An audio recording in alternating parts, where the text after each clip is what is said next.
ፈጣሪ የምር አለ ለሚለው ጥያቄ የተለያዩ አካላት የተለያየ መልስ ይሰጣሉ። አንዳንዶች አዎ ፈጣሪ አለ የሚሉ አሉ። ፈጣሪ የስ አለ፣ ፈጣሪ አለ ጋይዝ።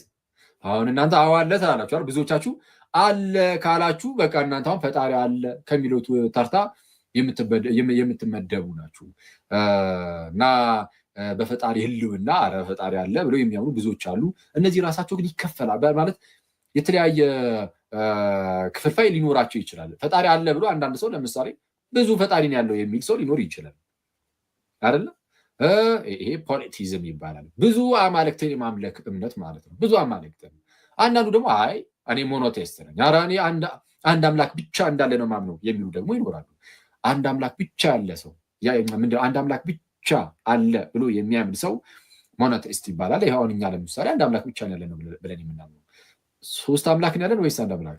እኛውም አምላካችን እግዚአብሔር አንድ እግዚአብሔር ነው፣ አንድ አምላክ ነው። የአንዱ አምላክ በሶስት አካል ተገለጠ ወይም ሶስት አካላት አለው እንጂ ሶስት አማልክት አይደሉም። ለማንኛውም አንድ አምላክ ብሎ የሚያምኑ አሉ፣ ብዙ አማልክት ብሎ የሚያምኑ አሉ። አንዳንዱ ደግሞ ዲስቶች ደግሞ አሉ፣ ማለት የዲዝም እምነት ተከታዮች። እነሱ ደግሞ እንዴት ያለ ነው እንደው ፈጣሪ ፈጠረና ዓለማትን ማለት ነው።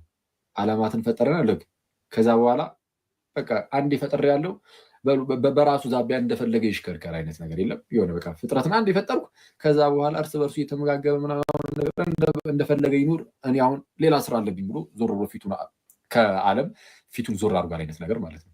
ልክ ምሳሌ የሚሰጡት እንዴት ነው? እንደ ሰዓትን የሚሰራው ሰው ለምሳሌ ይህንን ሰዓት የሰራው ሰውዬ ማለት ነው። ሰዓቱን ሰራ።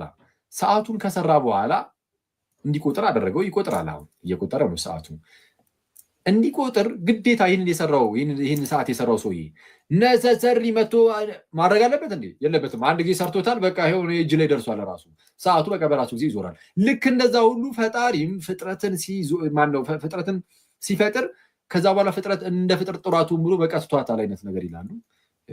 ዴዝም ይባላል። እንዲህ ያለም ደግሞ ፈጣሪ አለ ብሎ ቢያምኑ ልክ እንደዚህ አይነት ፈጣሪ ነው ያለው ደግሞ የሚሉ ሰዎች አሉ።